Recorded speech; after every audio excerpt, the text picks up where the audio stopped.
Good morning बच्चों। एक बार फिर आपका हमारे ऑनलाइन एजुकेशन चैनल में स्वागत है।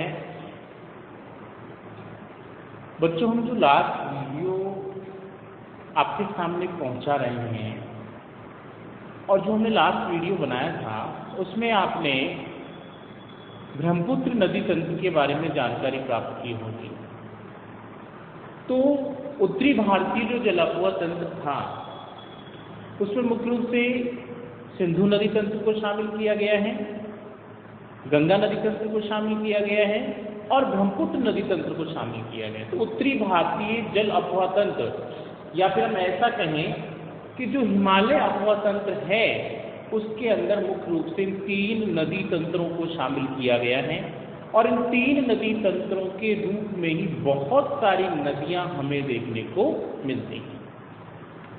आज की जो वीडियो है हमारी बच्चों, वो प्रायद्वीपीय नदी तंत्र से संबंधित है। यानी प्रायद्वीपीय भारत में जो नदियां पाई जाती हैं उनसे संबंधित आज का ये हमारा वीडियो है, प्रायद्वीपीय नदी तंत्र के बारे में।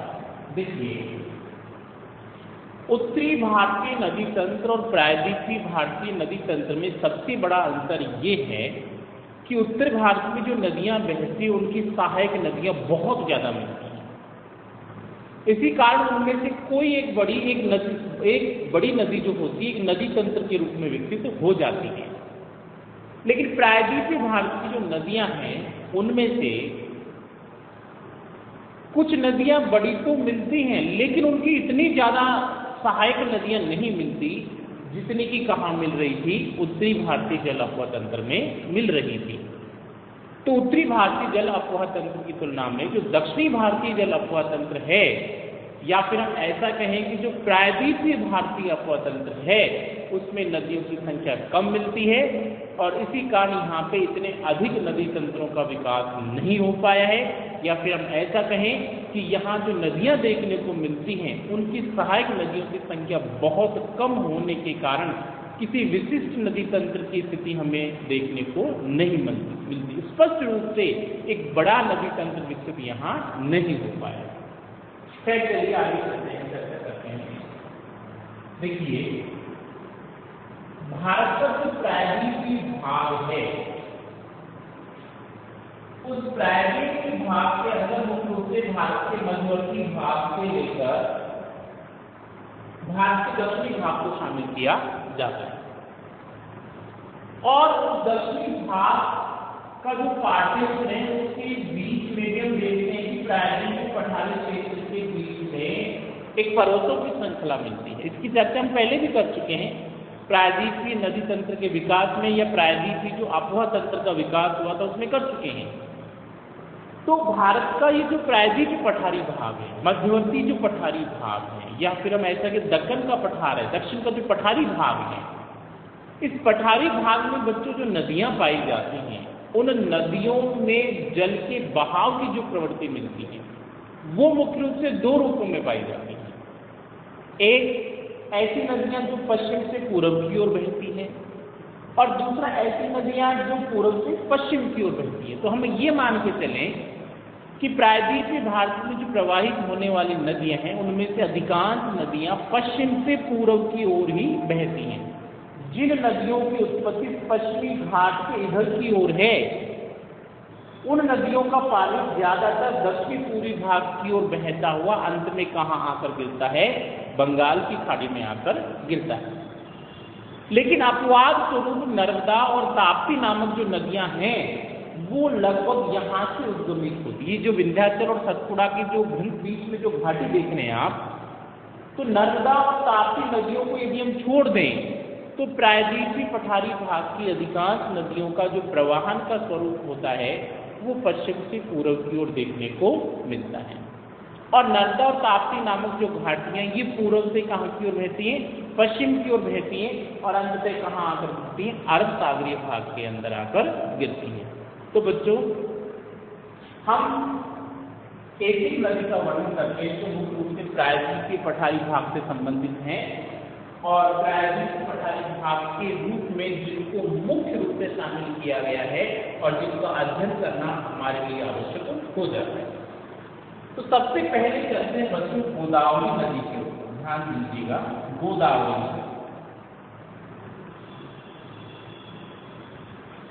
गोदावरी नदी का जो उद्गम होता है बच्चों वो महाराष्ट्र नामक राज्य है और उसके नासिक नामक जो जिला है वहां से होता है। तो गोदावरी नदी महाराष्ट्र के नासिक जिले से निकलती है और वहां से दक्षिण पूर्व की ओर प्रवाहित होती है। तो दक्षिण पूर्व की ओर प्रवाहित होती हुई कर्नाटक आते हुए आंध्र प्रदेश की ओर आ जाती है और फिर आंध्र प्रदेश से कहाँ की ओर चली जाती है, बंगाल की खाड़ी की ओर चली जाती है। तो गोदावरी नदी का जो उद्गम है वो कहाँ से हो रहा है, महाराष्ट्र के नासिक से हो रहा है। कहाँ से हो रहा है, महाराष्ट्र के नासिक से हो रहा है। और अंत में नदी जो अपना पानी विसर्जित कर रही है या अंत में नदी जो आकर मिलती है वो कहाँ आकर मिलती है, बंगाल की खाड़ी में यहाँ पर मिल जाती है।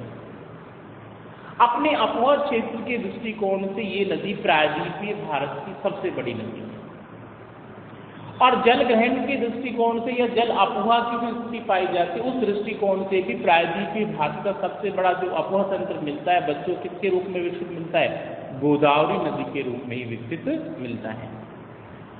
और प्रायद्वीपीय भारत में इसकी महत्वपूर्ण स्थिति होने के कारण ही बच्चों इसे दक्षिणी भारत की गंगा कहा गया है। जैसे उत्तरी भारत में मेन नदी कौन सी, गंगा नदी है, ठीक उसी प्रकार दक्षिण भारत में जो सबसे महत्वपूर्ण नदी जो हमें देखने को मिलती है, कौन सी नदी देखने को मिलती है, गोदावरी नदी हमें देखने को मिलती है।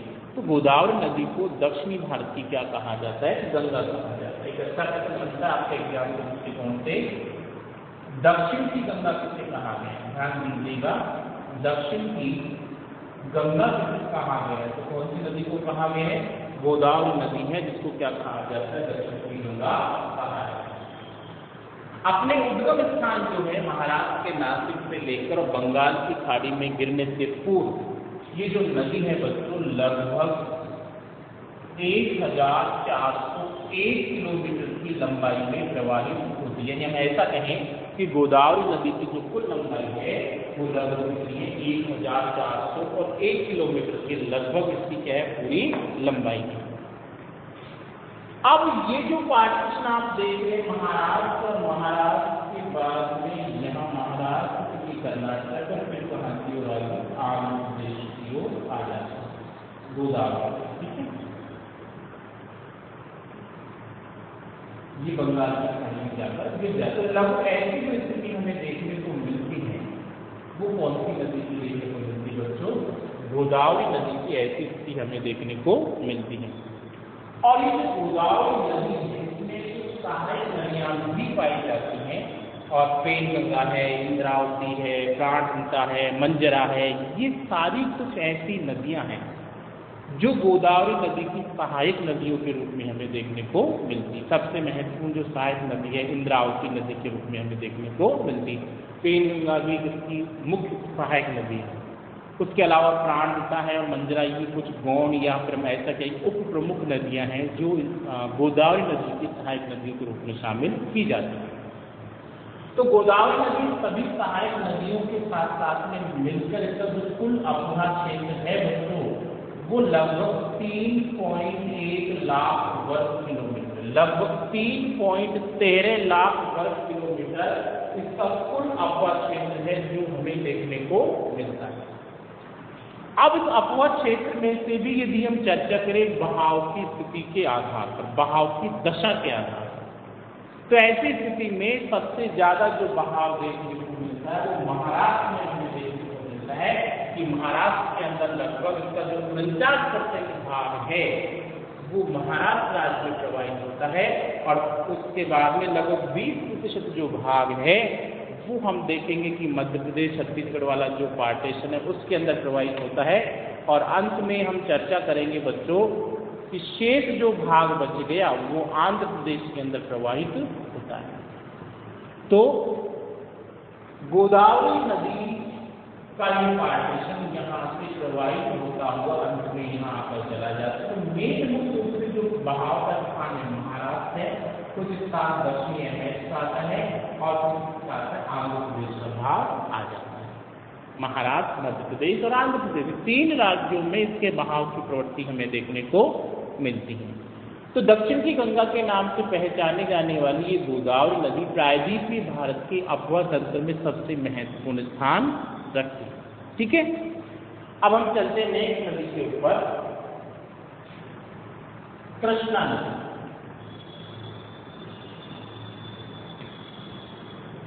प्रायद्वीपीय अफवाह तंत्र के अंदर यदि चर्चा की जाए तो गोदावरी नदी के बाद में लंबाई के दृष्टिकोण से और अफवाह क्षेत्र के दृष्टिकोण से जो दूसरी महत्वपूर्ण नदी आती है बच्चों, कौन सी आती है? कृष्णा नदी आती है। बहाव की स्थिति के आधार पर गोदावरी के बाद में दूसरी जो बड़ी नदी है प्रायद्वीपीय भारत की, वो कौन सी नदी है? कृष्णा नदी। और इस कृष्णा नदी का जो बहाव का जो हम देखें कि उद्गम की जो प्रक्रिया मिलती है वो भी कहाँ से मिलती है? महाराष्ट्र में जो सह्याद्री की पहाड़ियाँ हैं और सह्याद्री की पहाड़ियों के पास में जो महाबलेश्वर नामक स्थान है, उस महाबलेश्वर नामक स्थान से इसका क्या होता है? उद्गम होता है। तो हम देखेंगे कहाँ पर? महाबलेश्वर नामक जो स्थान है वहाँ से कृष्णा नदी का क्या होता है? उद्गम होता है। और ये नदी भी यहाँ से जो कहाँ की ओर जाकर गिरती है? अंत में बंगाल की खाड़ी की ओर जाकर गिरती है। और बंगाल की खाड़ी में गिरने से पूर्व इस नदी के द्वारा डेल्टा बनाया जाता है और उस डेल्टाई भाग को हम किसके नाम जानते हैं? कृष्णा नदी के डेल्टाई भाग के नाम से जाना जाता है। ये जो कृष्णा नदी है बच्चों, ये लगभग चर्चा करें तो लगभग 1400 किलोमीटर की लंबाई में बहती है और कोयना है, भीमा है, भद्रा है, ये इसकी कुछ प्रमुख हम चर्चा करें। कोयना हो गई और भीमा हो गई और भद्रा हो गई, ये कुछ ऐसी नदियां हैं जो कृष्णा नदी की सहायक नदियों के रूप में जानी जाती हैं। तो कृष्णा नदी की जो सहायक नदियां हैं कोयना है, भीमा है और भद्रा। भद्रा कोई बच्चों किसके नाम से जाना था? तुंगभद्रा के नाम से भी जाना था। भद्रावती आपने नाम सुना होगा, भद्रावती नदी भी है। और भद्रावती नदी पर ही क्या बनाया गया है? जो भद्रावती इस्पात कारखाना है, आगे जाके चर्चा करेंगे भारत के जो इस्पात कारखाने हैं उसके संदर्भ में। तो भद्रावती इस्पात कारखाना या जिसको कहते हैं Visvesvaraya iron and steel works के नाम से जानते हैं, वो यही है। और इस भद्रावती नदी पर ही जो भद्रावती और शरावती नदियाँ, यहीं पर प्रसिद्ध जोग प्रपात पाया जाता है। जो जलप्रपात है उसकी स्थिति हमें देखने को मिलती है। इस कृष्णा नदी का भी जो अधिकांश भाग है वो